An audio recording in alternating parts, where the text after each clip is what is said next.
안녕하세요. 명리학과 심리학을 융합하여 기독교적 가치로 재해석하는 상담학 박사 윤슬의 심리살롱입니다. 구독, 좋아요도 눌러주세요.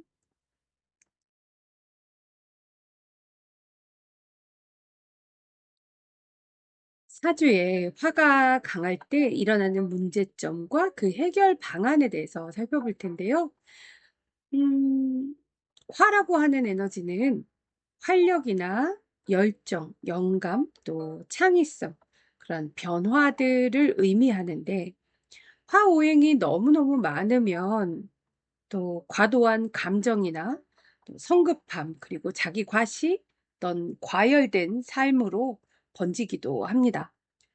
뭐 화오행이 많다고 해서 무조건 뭐 부정적인 특징만 있는 건 아니고요. 긍정적인 특징도 있는데 긍정적인 특징 먼저 살펴보고 부정적인 경우 살펴보도록 할게요. 자, 화가 많을 때 또 긍정적인 에너지로는 열정적이고 뭐 에너지가 넘치겠죠. 언제나 활력이 있고 또 무언가 몰입하려고 하는 그러한 불타는 또 에너지가 있을 겁니다.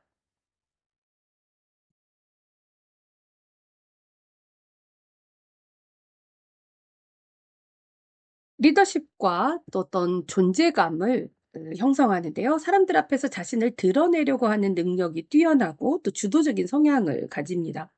또 표현력과 커뮤니케이션 능력도 우수한데요. 또 감정 표현이 자연스럽고 또 말로 사람을 이끄는 능력이 있어요. 창의적이고 영감도 풍부한데요. 예술이나 디자인, 콘텐츠 어떤 스토리텔링 등에서 어떤 독창성을 발휘할 수 있습니다. 기쁨을 나누고 분위기를 뭐 밝게 해 주죠. 그래서 이런 화가 있는 사람들이 있으면 어쩐지 이 그 공간이 이렇게 생기를 주는 듯한 느낌을 받습니다. 긍정적이고 낙천적이고요. 주변 사람들에게 상당히 뭐 좋은 영향력을 줍니다. 생기가 있고 긍정적인 영향력을 줄 수 있습니다. 신앙적으로는 성령의 불이 살아 있는 것을 느낄 수 있는데 어떤 예배와 기도, 찬양에서 뜨거운 열정을 보이고 아주 헌신적인 사람들이 화오행이 많은 사람들입니다. 그렇다면 이 화오행이 부정적으로 너무 많아서 부정적으로 쓰일 때는 어떤 문제들이 생길까요? 화가 너무 많으면요. 감정 기복이 심합니다. 그래서 작은 일에도 쉽게 흥분하고 또 분노하고 감정이 격해지기 쉽습니다. 뭐 얼굴에 다 드러나기 일상이고요. 또 마음이 너무 성급하고 조급하죠. 기다리지 못하고 즉각적인 결과를 원하고 실수가 잦습니다. 실제 이 화오행이 많은 사람들은요. 굉장히 성급합니다. 자기 중심적이고 또 과시욕도 강하다고 말씀드렸죠. 그래서 주목받고 싶어 하고요. 인정받지 못하면 굉장히 자존심 상해합니다. 뭔가 어떤 본인이 베푼 것이 있으면 꼭 인사를 받아야 하는 그러한 과시욕이 있습니다. 지나치게 말이 많고요. 또 수다스러울 수도 있습니다. 생각 없이 말이 먼저 앞설 수도 있고 실언을 할 수 있는데 타인에게 부담이 될 수도 있습니다. 뭐 상관이 정인을 가지고 있지 않으면 자기도 모르는 말이 막 튀어나오고 내가 계산하지 않은 말들이 막 튀어나오기 때문에 전략적이지 않을 수가 있는데 화오행이 많을 때도 역시 지나치게 또 말이 많고 수다스러울 수 있습니다. 또 지속성이 약하고 금방 식게 되는데 처음에는 불타오르지만 오래가지 못하고 또 쉽게 지칩니다. 그래서 뭐 냄비뚜껑 같은 사람, 불꽃형 인간이 뭐 이런 화오행이겠죠. 관계에서도 과도하게 몰입을 하게 되는데 열정적으로 다가가면서 또 감정 과잉으로 인해서 오히려 상대가 불편해지고요. 또한 화오행이 너무 많아서 어 화가 많다 보면 나는 화가 원래 많으니까 잘 모르지만요. 상대방은 불에 타 죽을 수도 있습니다. 그 말은 뭐냐? 어 화가 많은 사람들 곁에 가기가 쉽지 않다는 거죠. 신앙적으로 또 자기 열심으로 너무 흐를 수가 있는데 그 말은 이 하나님의 뜻보다 내 기준과 내 감정에 의한 봉사가 되고 자기만족 중심으로 또 그러한 자기만족 중심의 믿음으로 흘러갈 수가 있습니다. 그래서 화가 많은 사람은요, 어, 이 화가 너무 강하면 어떤 절제 혹은 평안을 배워야 합니다. 뭐 기도를 한다거나 차분한 이렇게 기운을 완화시켜주는 뭐 요가를 한다거나 찬양도 부드러운 찬양을 부르는 것이 좋겠죠. 자, 이런 화가 많을 때 어떤 식으로 문제를 해결하면 좋을까요? 화라고 하는 에너지는 이렇게 화라고 하는 에너지는 목에서 이제 화로 왔는데 화가 너무 많아요. 그러면 토로 빼주거나 수로 제어를 해줍니다.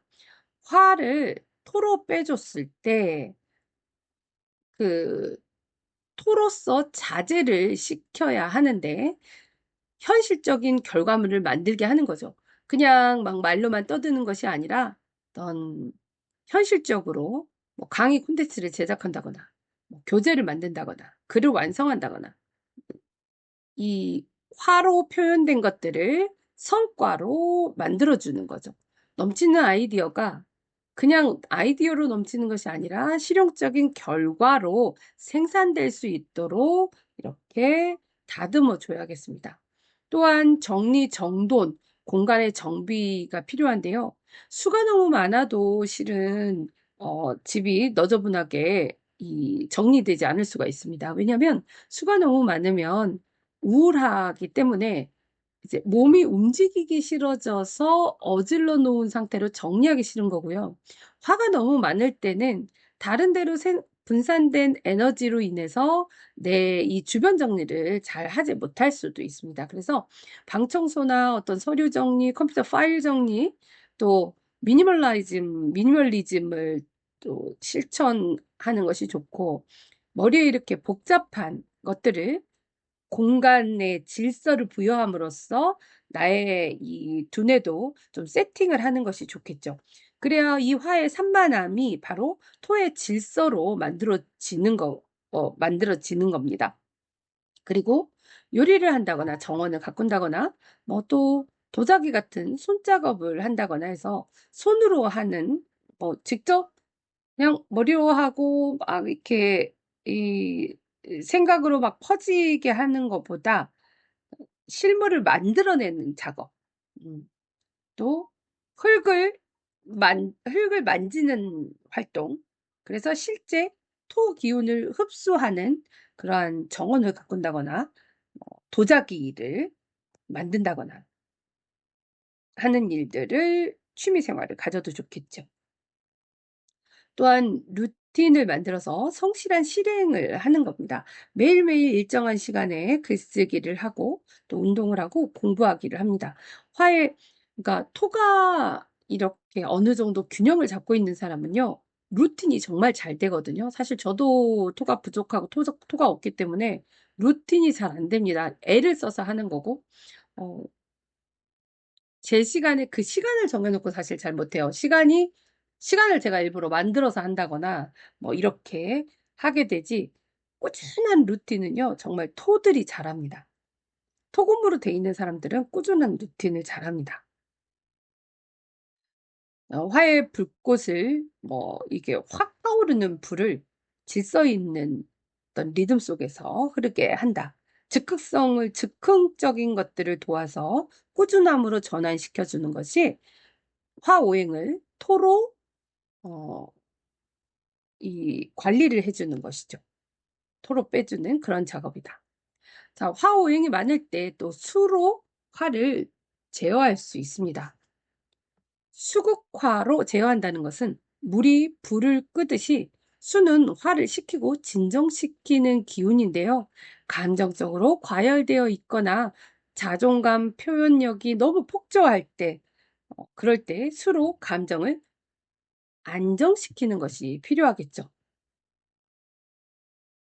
수면, 어떤 휴식 등을 취해서 또 자기 멈춤을 통해서 쉬어야지 열이 식혀지죠.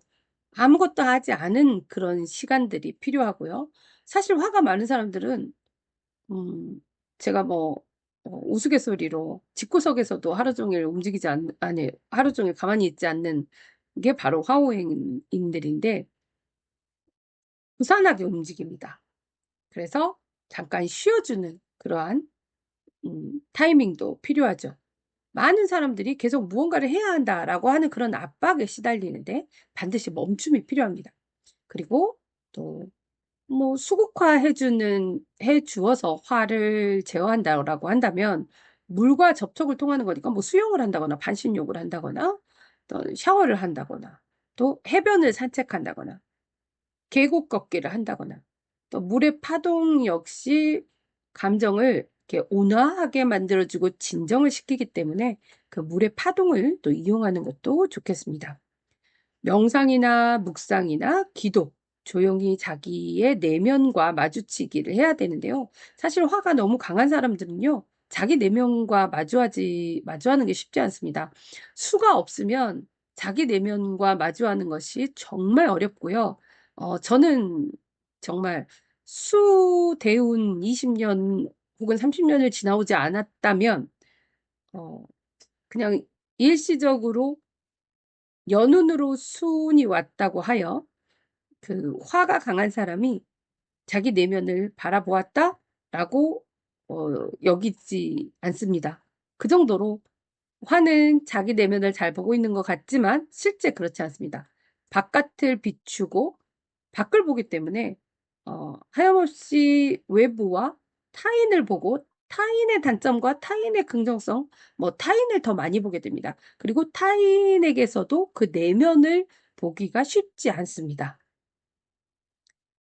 자, 또한 이 음악 감상이나 뭐 깊은 어떤 감성을 자극하는 자연의 소리를 듣는다거나 빗소리, 물소리, 파도소리 듣는다거나 잔잔한 클래식 소리, 뭐 클래식을 듣는다거나 감정을 터뜨리기보다 깊이 받아들이는 예술 활동을 하는 것이 좋겠죠.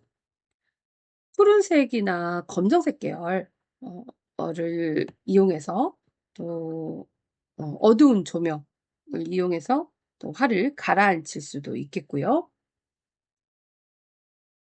균형, 어떤 조명도를 은은하게 해서 눈과 마음이 차분해지게 하는 것도 좋겠습니다.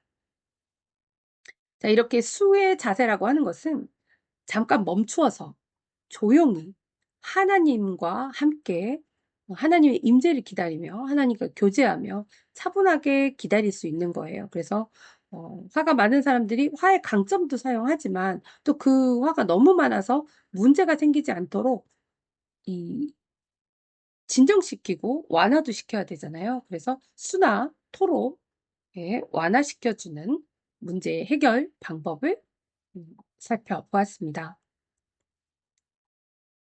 자, 화가 많다는 것은 큰 축복이 될 수 있습니다. 하나님 뜻 안에서 빛과 열로 쓰이게 되면 큰 영향력을 발휘할 수 있게 되겠죠. 하지만 그것이 통제되지 못하면 자신과 타인을 태우는 무기가 될 수도 있습니다. 그래서 제가 교회에서도 화가 많은 사람들을 보면 정말 타인까지도 막 태워버리는 그런 입으로 함부로 말을 한다거나 욕설을 퍼붓는다거나 이런 사람들도 화가 많은 사람들입니다. 진짜 뭐 화병이 생긴 화도 하지만 이런 오행의 사주에 화가 있는 사람들 참 절제가 어려운 사람들이에요. 그래서 이 화는요, 절제나 인내나 분별이 확실히 필요합니다. 그래야 세상을 밝히는 따뜻한 불꽃 같은 존재가 될 수 있겠죠. 하나님은 언제나 무한하시고 또 그분을 제한할 수 있는 것이 아무것도 없습니다. 하지만 인간은 연약하고 부족하고 한계를 지닌 존재입니다. 이렇게 사주 오행이 정말 균형 있게 된 사람이 없습니다, 여러분. 부족하거나 또 보강해야 될 때, 너무 강할 때 빼줘야 될 때, 이럴 때 우리가 그 무한하신 하나님의 균형으로 또 배워갈 수 있으면 하는 바람입니다. 감사합니다. 윤슬의 심리살롱 좋아요, 구독해주세요.